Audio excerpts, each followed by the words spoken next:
di mulut mayat kuno. Kemudian, patung batu di ruang makam tiba-tiba membuka mata.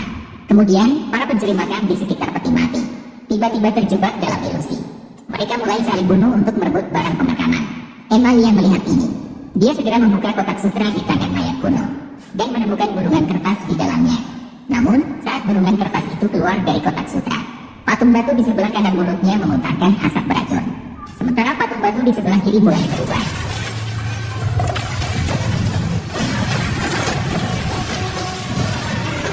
Akhirnya, para pencuri makam yang kehilangan akal sehat mati mengerikan di dalam makam. Hanya Emalian dan Yang Ling yang lolos. Mereka mengira telah menemukan peta harta karun dinasti Qing. Namun ternyata, mereka hampir kehilangan nyawa. Namun yang mereka dapatkan hanyalah silsilah keluarga.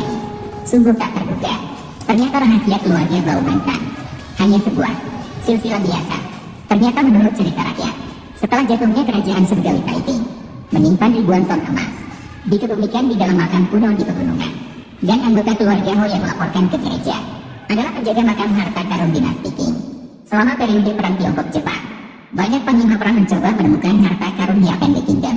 Namun hasilnya nihil hingga pecah perang. Setelah melewati serangan bom pesawat musuh, para tentara membersihkan medan perang. Mereka menemukan peti mati yang terbuka akibat ledakan. Namun yang mengejutkan adalah mayat orang tua di dalam peti mati itu tidak membusuk. Jurnalis perang Emalia hendak mengambil foto. Namun mayat di dalam peti mati itu tiba-tiba bangkit.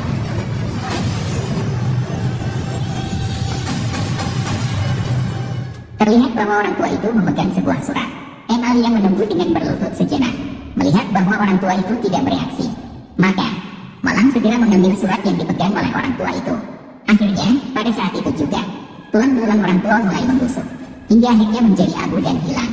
Sehingga barang-barang pengiring di bawah mayat mulai terungkap. Setelah tentara selesai merampas semua barang pengiring, mereka pun berbalik dan pergi. Tidak ada yang peduli sama sekali dengan surat di tangan Emalia. Tunggu sampai Emalia memeriksa surat itu lagi. Dia secara tak terduga menemukan rahasia harta karun dinasti Tian Chao. Ternyata harta karun dinasti Tian Chao yang legendaris tersembunyi di bawah pilar ke-1000 di Balai 1000 Pilar. Untuk menemukan harta karun ini dan menyerahkannya kepada negara, Emalia segera memulai perjalanan mencari Balai 1000 Pilar. Di perjalanan, dia bertemu dengan Yang Ling yang sedang melukis di alam terbuka. Emalia melihat bahwa Yang Ling memiliki penampilan yang cantik dan sederhana dan baik hati. Maka Emalia memilih untuk bepergian bersama dengan Yang Ling. Bersama-sama memasuki Balai 1000 Pilar untuk menemukan kebenaran. Mereka menemukan Balai 1000 Pilar, aula Mohondo tempat pilar ke-1000 berada. Namun ketika mereka mencoba mencari petunjuk, mereka malah bertemu dengan sekelompok pencuri makam. Tanpa pilihan, Emalia dan lainnya terpaksa masuk ke ruang bawah tanah bersama para pencuri makam. Di bawah kepemimpinan Emalia, mereka dengan cepat menemukan pintu masuk makam. Aku merasa mekanisme ada di atas benda ini. Ayo, pergi. Tunggu. Pemimpin pencuri makam melihat situasi dan tidak berani bergerak sembarangan lagi. Hingga Emalia menemukan petunjuk di peta. Mekanisme sebenarnya ada di palu gendang sebelah kiri. Maka dia mengeluarkan palu gendang sebelah kiri. Pintu batu makam ini benar-benar terbuka.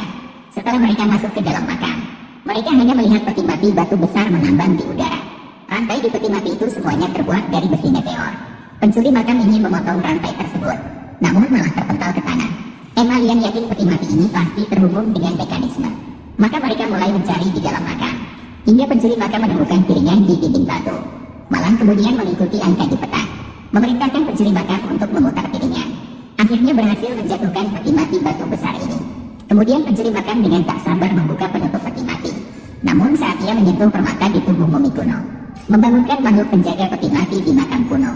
Semua pencuri makam tewas terhabis satu persatu, dan Malang yang berhasil melarikan diri juga sia-sia.